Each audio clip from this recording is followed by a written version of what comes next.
जय श्रीमन नारायण। प्यारे भक्तों, स्वागत है आपका हमारे इस YouTube चैनल में।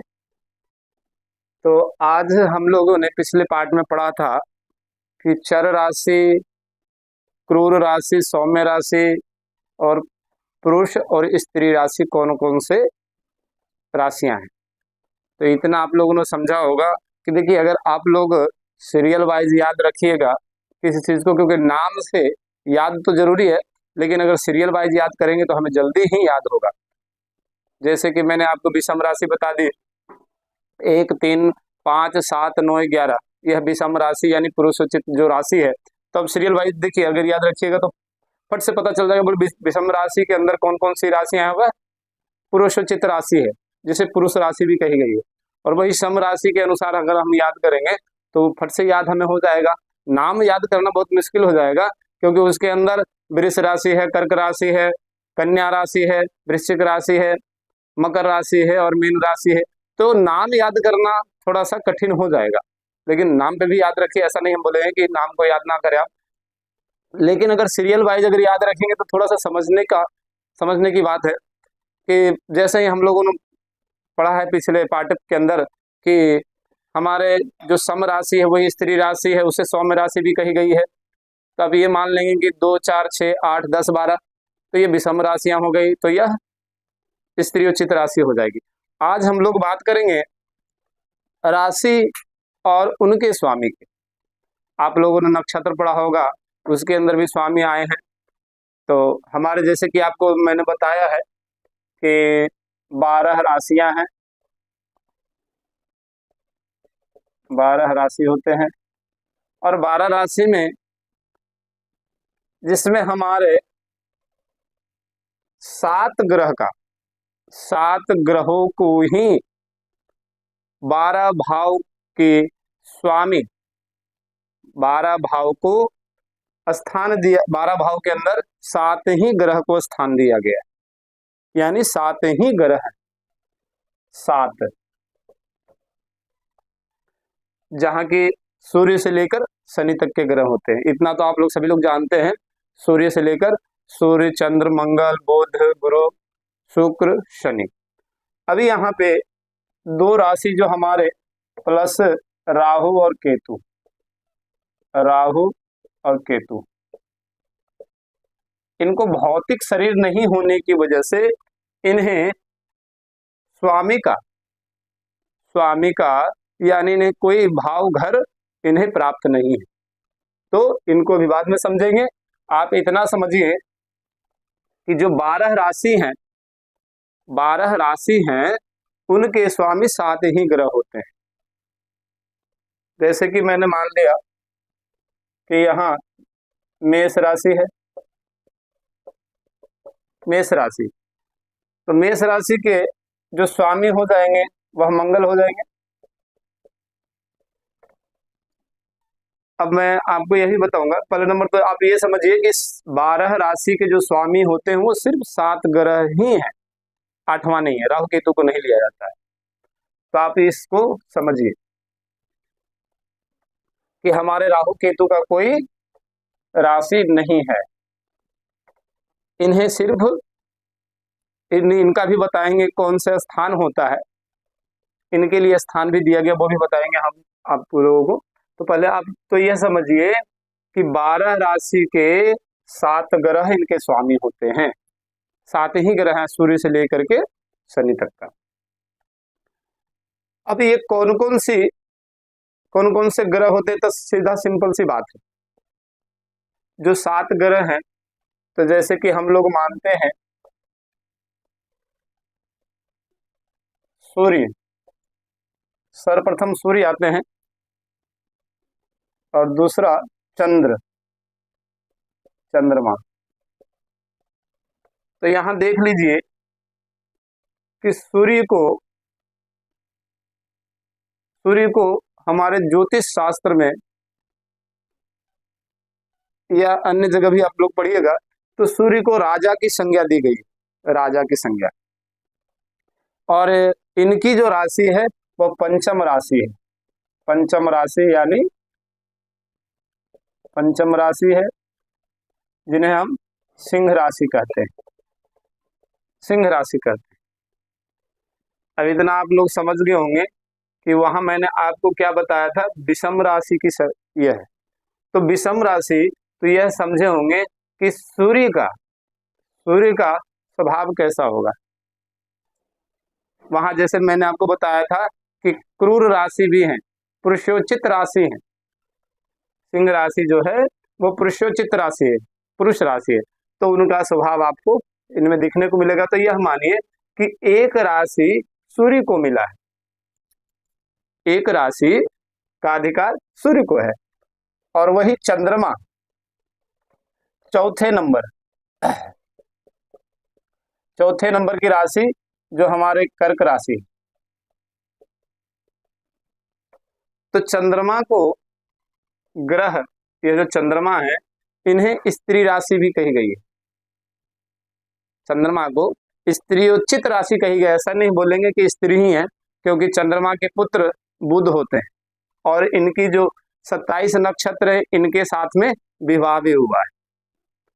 वेद शास्त्र में इनका वर्णन आता है कि चंद्रमा के साथ में जो 27 नक्षत्र हैं, उनका विवाह हुआ।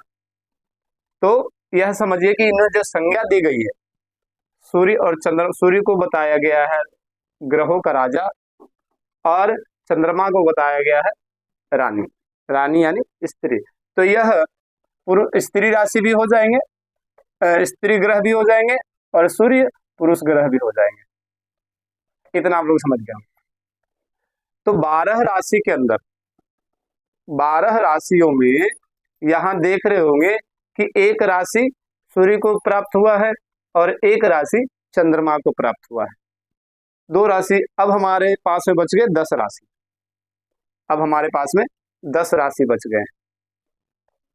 तो यह मान लेते हैं सूर्य चंद्र हो गए।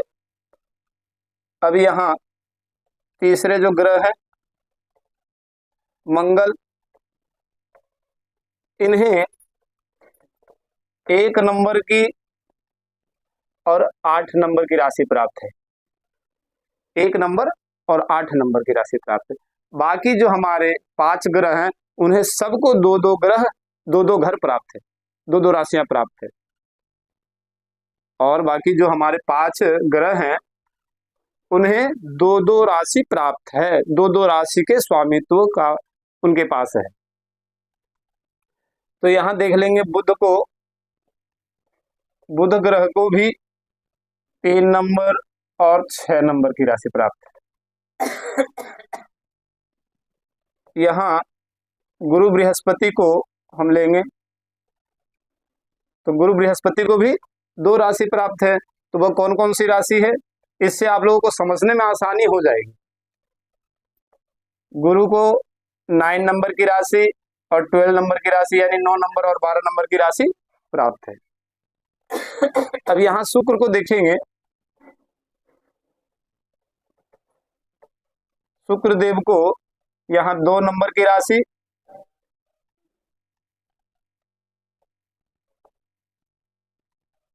2 नंबर की राशि और 7 नंबर की राशि, यह दोनों राशि प्राप्त है। अब 2 नंबर की राशि कौन सी होती है, तो वृष राशि होती है और तुला राशि होती है। और यहां देख लेंगे आखिरी जो ग्रह है वह हमारे शनिदेव है। शनिदेव को भी 2 राशि प्राप्त है, 10 नंबर की और 11 नंबर की। इससे आपको समझने में आसानी होगी। तो यह मान लेंगे कि जो हमारे 7 ग्रह है, 7 ग्रह है, उन्हीं को स्वामित्व प्राप्त है राशियों का। और सर्वप्रथम सूर्य और चंद्रमा की एक एक राशि है, सूर्य और चंद्रमा की एक एक राशि है। वह सूर्य की सिंह राशि है 5 नंबर की, और चंद्रमा की कर्क राशि है 4थे नंबर की। बाकी सभी ग्रह को देख रहे होंगे कि यह 2-2 राशियां प्राप्त है।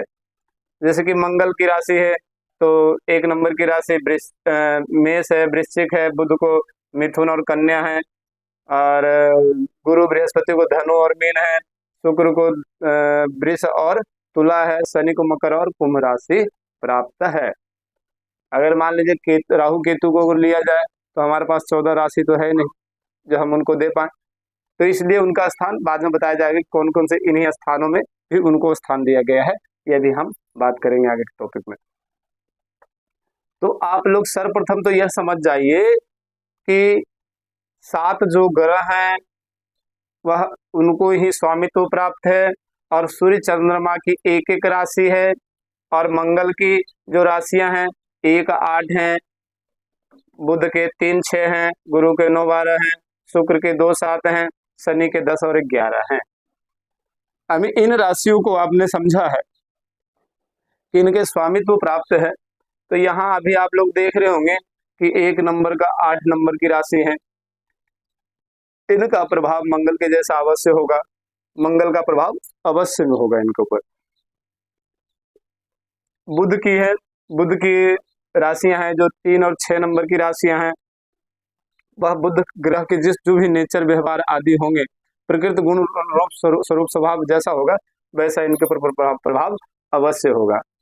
गुरु का है राशि 9 नंबर के 12 नंबर के, तो गुरु का गुण स्वरूप स्वभाव प्रकृति स्वभाव सब उनके ऊपर मिलेगा। शुक्र की वही है, तो इनके तुला और वृष राशि के ऊपर जो इनका शुक्र का प्रभाव होता है, कामना बेश हो, सौंदर्यता का प्रभाव हो, पृथ्वी तत्व की राशि है, वो चीज हम आपको और भी बताएंगे आगे। तो आप लोग आज बस इतना समझिए कि हमारी 12 राशियां होती हैं, 12 राशि के 7 ग्रह स्वामित्व प्राप्त है, 2 प्लस में राहु और केतु हैं जिनको कोई स्थान प्राप्त नहीं है, इन 12 राशियों का अधिकार नहीं दिया गया है। तो आप लोग इसको याद करें, समझें, और यहाँ देख रहे हो कि इनमें एक सम और एक विषम, इतना भी आप समझ जाइएगा कि इन ये जो ग्रह हैं, जो 5 ग्रह हैं, इनको एक सम राशि दी गई है और एक विषम राशि दी गई है। इसको समझने के लिए आपको आगे बहुत आवश्यकता होगी, ये बेसिक चीजें हैं, अगर इसको समझिएगा तो वहां आगे चल करके हमें कोई दिक्कत नहीं होगी कि एक सम और दूसरा विषम क्यों दिया गया है, एक ग्रह को सम और विषम क्यों दिया गया है, तो आप लोगों को पता चलेगा आगे चल करके कि सूर्य और चंद्रमा को दोष आदि नहीं लगता है, 6ठे 8 में जाने का दोष नहीं लगता है। तो इस चीज का बहुत आपको फलित ज्योतिष में आगे इस चीज के लिए सहायता करेगा। तो इसको आप समझ जाइए कि 5 ग्रह को, हमारे 5 जो ग्रह हैं उन्हें एक सम और विषम राशि दी गई है, और सूर्य और चंद्रमा को एक राशि दी गई है। तो आज के लिए आप लोग इतना ही समझिए, और आगे इसी प्रकार से हमारे पास जितना ज्ञान होगा हम कोशिश करेंगे आपको समझाने की, देने की, और हमारे इसी प्रकार से YouTube चैनल को, हमारे ज्योतिष शास्त्र को देखते रहिए। और कुछ भी अगर त्रुटि अगर हो तो हमारे कमेंट बॉक्स में आप कर सकते हैं, कोई अगर गलती भी और कोई विद्वान आदि भी देख रहे हो तो बेशक हमें आप आज्ञा दें, आदेश दें कि हम किस प्रकार से अपने ज्ञान को और बढ़ाएं। और जो पढ़ने वाले हैं, दर्शक बच्चे देख रहे हैं, वो आगे इसे बढ़िया से समझे। अगर कुछ समझ में नहीं आता है तो आप कमेंट बॉक्स में लिख सकते हैं। आज के लिए इतना ही। जय श्रीमन नारायण।